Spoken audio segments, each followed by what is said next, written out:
এবার ক্যানিং এর ছবি আপনাদের সামনে রাখবো, যেখানে এসডিও বিডিও অফিসের সামনে অবাধে চলছে বালি এবং মাটি পাচার। প্রশাসনের নাকের ডগায় চলছে বালি এবং মাটি চুরি, অথচ কেউ কিছুই জানে না। মাতলা নদী থেকে পাম্প দিয়ে বালি মাটি পাচার করা হচ্ছে, সবটা চলছে প্রশাসনের নাকের ডগায়। এই সাদা বালি পাচারের রমরমা কারবার।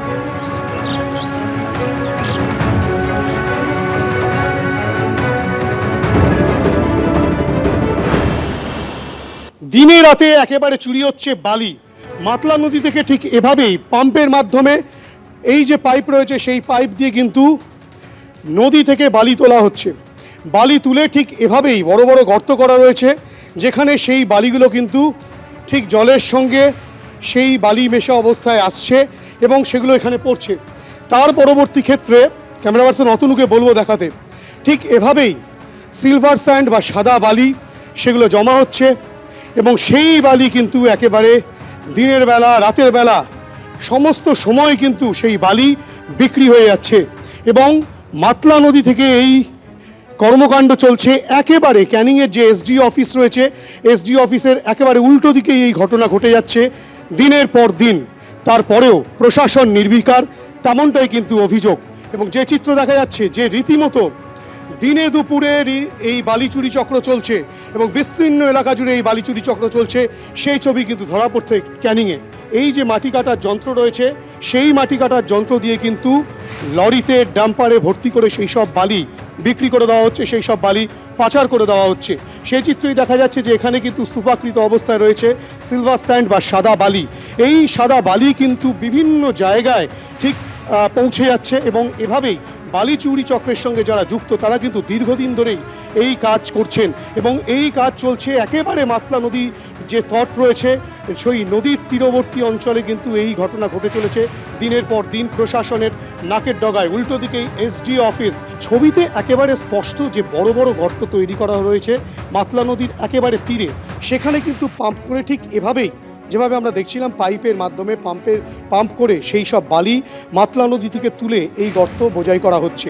এবং এখান থেকে চিত্রটা একেবারে স্পষ্ট হবে, ক্যামেরা পার্সন অতনুকে বলবো ঠিক তার পাশেই আরও একটা গর্ত ঠিক এভাবেই রয়েছে। অর্থাৎ একটা গর্ত সম্পূর্ণ ভর্তি হয়ে গেলে তখন কিন্তু আবার আরেকটা গর্ত ঠিক এভাবেই ভরাট করা হয় সিলভার স্যান্ড বা সাদা বালি দিয়ে। এবং সেই সব বালিগুলো কিন্তু দিনে রাতে সবসময় ঠিক এই যে মাটি কাটার যন্ত্র রয়েছে সেই মাটি কাটার ভারী ভারী যন্ত্র একাধিক কাজে লাগিয়ে সেই বালিগুলোকে কিন্তু পাচার করে দেওয়া হচ্ছে। বালি চুরি চক্রের সঙ্গে যারা যুক্ত তারা রীতিমতো এখানে একটা ক্যাম্প তৈরি করেছে।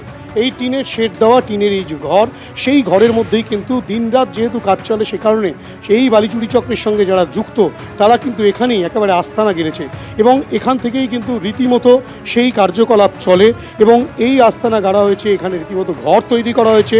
এবং আমরা যেটা দেখলাম আমাদের ক্যামেরা দেখে একেবারে পগারপার সেই বালি চোরেরা যারা কিন্তু আমাদের শত ডাকাডাকিতেও কোনো রকম সাড়া না দিয়ে দৌড় লাগাতে শুরু করে এই জঙ্গল লাগোয়া এই যে মাতলা নদী, সেই মাতলা নদীতে। এবং মাতলা নদীর দিকে তারা যেখান থেকে বালি তুলছে সেই দিকেই তারা চলে যায়। সেই চিত্রই কিন্তু একেবারে ক্যামেরায় স্পষ্ট। সেই ঘর এক প্রকার এখন ফাঁকা, তারা যে যার মতো করে পালিয়ে গিয়েছে। আমাদের এবিপি আনন্দর ক্যামেরা যখন তাদেরকে জিজ্ঞাসা করতে যায় কতদিন ধরে এই কাজ চলছে, কারা চালাচ্ছে, সেই প্রশ্নের উত্তর না দিয়ে তারা ঠিক এভাবেই ঘর ফাঁকা রেখে পালিয়ে গিয়েছে। ক্যামেরা অতনুকুণ্ডুর সঙ্গে হিন্দল দে, এবিপি আনন্দ, ক্যানিং। এখন এই নিয়ে প্রশাসনের কি বক্তব্য? এলাকায় বালি মাটি চুরি হচ্ছে, উল্টে ক্যানিং পশ্চিমের যিনি তৃণমূল বিধায়ক তিনি ধমকাচ্ছেন। তিনি বলছেন চুরি বলবেন না, এইসব পুলিশ প্রশাসন দেখবে। হুঙ্কার দিচ্ছেন পরেশরাম দাস। এইবারে এসপি পলাশচন্দ্র ঢালি, তার বক্তব্য হচ্ছে কোনো অভিযোগ আসেনি, অভিযোগ পেলে দেখব। এরই পাশাপাশি জেলা শাসক যিনি তিনি বলছেন গোটা বিষয়টা অবৈধ, খতিয়ে দেখা হচ্ছে। কিন্তু মহকুমা শাসক, সেই মহকুমা শাসকের কোনো প্রতিক্রিয়া এই বিষয়ে এখনো পর্যন্ত মেলেনি।